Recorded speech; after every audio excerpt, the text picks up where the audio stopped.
अस्सलाम वालेकुम viewers, welcome to Faizi tech YouTube channel. Complete web development के कोर्स में आपको खुशामदीद कहते हैं। आज हम HTML के अंदर बात करेंगे line break, horizontal line and comments के बारे में। तो आज हम इसी के बारे में सीखेंगे। तो सबसे पहले मैं अपनी जो फाइल है उसको मैं अपने नोटपैड के अंदर मैंने ओपन किया है।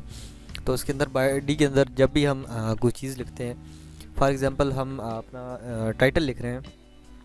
टाइटल को मैं सेंटर अलाइन करने के लिए मैं सेंटर टैग यूज़ करता हूँ, और उसके बाद मैं यहाँ पे H1 यूज़ करके अपना टाइटल यूज़ करता हूँ। टाइटल लिखता हूँ फैज़ान, या फैज़ी टेक नाम लिख देते हैं, फैज़ी टेक हम लिख देते हैं। तो हमने फैज़ी टेक यहाँ पे लिखा। उसके बाद हम इसी तरह हेडिंग को क्लोज़ करेंगे सबसे पहले, और इसी तरह फिर हम इसको दोबारा जो है सेंटर टैग को हम क्लोज़ करेंगे। तो इसके अंदर अब हम अगर कोई चीज़ नेक्स्ट लिखते हैं, यानी टाइटल 2 लिखते हैं, या कोई और टेक्स्ट लिखते हैं, जैसे एक पैराग्राफ के अंदर टेक्स्ट है, तो उसके अंदर जो हम अगर हम उसको जितनी मर्ज़ी बेशक स्पेस दे दें तो वो यानी यहाँ पे रिमूव नहीं होता। सबसे पहले हमने ये देखे, ये हमने टाइटल दिया, उसके बाद ये अपनी ज़्यादा ये देखें 100 पे डिफ़ॉल्ट आ गए। अब यहाँ हम हॉरिजॉन्टल लाइन ऐड करते हैं। हॉरिजॉन्टल लाइन के लिए आपको HR का टैग यूज़ करना पड़ता है, सिर्फ HR, इसका क्लोजिंग टैग नहीं है। तो हम इसे सेव करते हैं। तो ये देखें, ये आपको एक लाइन हॉरिजॉन्टली एक लाइन नज़र आती है, जो उस टेक्स्ट और नीचे वाले टेक्स्ट के दरमियान थोड़ा सा आपके अंदर फासला पैदा करती है। इसके बाद देखिए हमने देखिए ये नाम दिया, यहाँ हम ड्रॉप डाउन मेन्यू बनाएंगे, और इस तरह हम यहाँ पे नीचे अपना टेक्स्ट ऐड करेंगे। क्योंकि ये नेक्स्ट हमारे पास ये कि होम पेज है, तो हम बॉडी के अंदर इसे लिख देते हैं जी, होम लिख देते हैं। इसी तरह हम यहाँ H1 दोबारा यूज़ करते हैं। इसके साथ ये नहीं है, हमारी बेसिक साइट भी तैयार हो गई है, जो कि हम लास्ट में से फाइनल टच देंगे, लास्ट जो HTML की वीडियो होगी। तो यहाँ पे मैंने H1 लिखना था, हाँ। तो ये देखें, अभी हमने होम लाइट लिखा। अच्छा, अब हम यहाँ पे थोड़ा सा टेक्स्ट लिखेंगे, कोई भी टेक्स्ट, यानी इसको हम इसको अलाइन करके हम थोड़ा सा और भी आगे कर सकते हैं, जो कुछ मरना करनी चाहे। तो हम यहाँ पे थोड़ा सा टेक्स्ट ले लेते हैं। टेक्स्ट हम कहाँ से लेंगे? टेक्स्ट हम अपने फेसबुक से ले लेते हैं, फेसबुक पेज से, या अपनी हमारी जो दूसरी वेबसाइट है IIT लर्निंग टूल्स, जो है हमारा ब्लॉग है, वहाँ से हम IITlearningtools.tk हमारा ब्लॉग था पहले, लेकिन अभी वो एक्सपायर हो चुका है। तो हम टेक्स्ट कहीं से भी ले लेते हैं। तो लिप्सम जो साइट है, हम उससे टेक्स्ट थोड़ा सा उठा लेते हैं, एक आध पैराग्राफ, ताकि हमें नेक्स्ट कॉपीराइट वगैरह का कोई इशू ना हो। तो हम यहाँ से थोड़ा सा टेक्स्ट उठा लेते हैं। तो यहाँ पे हम जनरेट कर लेते हैं। तो यहाँ पे हमारे पास टेक्स्ट जनरेट हो चुका है। यहाँ से हम एक पहला पैराग्राफ उठा लेते हैं, और इसको हम यहाँ पे एक पैराग्राफ के अंदर ऐड कर देते हैं। ये देखें, होम है, फिर हम यहाँ लिखते हैं P टैग हमने लिखा, और हम इसको इसी तरह ऐड कर देंगे। ये 4 चीज़ें आपको ऑलरेडी पता हैं, और हम इसके बाद हम इसको P टैग को क्लोज़ कर देते हैं। अच्छा, अब हम जैसे कि आप देखते हैं कि हम इस पेज को रीलोड करेंगे, तो ये हमारे पास टेक्स्ट लिखा हुआ आ चुका है। अच्छा, अब हम ये देखते हैं कि हम चाहते हैं कि हम यहाँ से यहाँ तक हम यानी ये जो टेक्स्ट है ये एक नेक्स्ट पैराग्राफ में आए। इसके लिए आप 2 काम कर सकते हैं।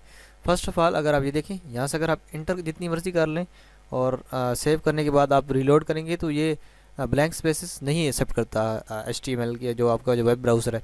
इसके लिए आप अगर 2 चीज़ें आपको करनी पड़ेंगी, एक लाइन ब्रेक यूज़ करें, या एक नया पैराग्राफ स्टार्ट करें। तो मैं यहाँ पे BR टैग का यूज़ करता हूँ, और यहाँ पे इसे मैं क्लोज़ करता हूँ। तो ये आप देखेंगे कि ये चीज़ आपको नीचे नज़र आएगी। ये देखें, अब ये चीज़ हमें नीचे नज़र आ रही है। तो इसी तरह आप अगर यहाँ पे पैराग्राफ को यूज़ करेंगे, तो ये चीज़ आपको नीचे तो नज़र आएगी, लेकिन इसके दरमियान थोड़ा सा फासला भी आ जाएगा, यानी एक नया जो जिस तरह पैराग्राफ होता है उस तरह आपको ये नज़र आएगा। तो हम इसी तरह इसको दोबारा P टैग को शुरू करते हैं, नया पैराग्राफ को, और हम इसे सेव करने के बाद ये देखें, तो ये देखें यहाँ पे हमें बस थोड़ा सा फासला आ चुका है, एक पैराग्राफ और दूसरे पैराग्राफ के दरमियान। तो ये सबसे पहले 2 चीज़ें थी। उसके बाद नेक्स्ट जो है कमेंट्स है। तो कमेंट्स बेसिकली आप अगर आप एक वेब डेवलपर हैं, वेब आप कोड करते हैं वेब को, तो आप मुख्तलिफ़ अपनी ये जो चीज़ हैं, या आप अपने यानी कस्टमर्स को देते होंगे, तो उसके लिए आपको यानी प्रॉब्लम होती है, क्योंकि दूसरा जब आपने अपनी मर्ज़ी से डिज़ाइन की हुआ कोड जब कोई दूसरा बंदा ऐसे देखेगा तो वो उसे ये चीज़ समझ नहीं आएगी।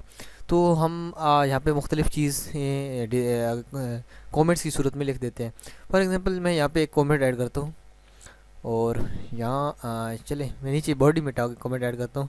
तो यहाँ पे मैं लिखता हूँ जी, कमेंट लिखने का तरीका सबसे पहले ये है, आप एंगल ब्रैकेट लिखेंगे, आप एक्सप्लेनेशन मार्क देंगे, उसके बाद आपने ये जो डैशेस है इनको आपने करना है। डैशेस आपने 4 दफ़ा दे दें, और उसकी दो जो पहली एक्सप्लेनेशन मार्क्स है उसके बाद 2 डैश हैं, उनके दरमियान आप कुछ भी कमेंट दे सकते हैं।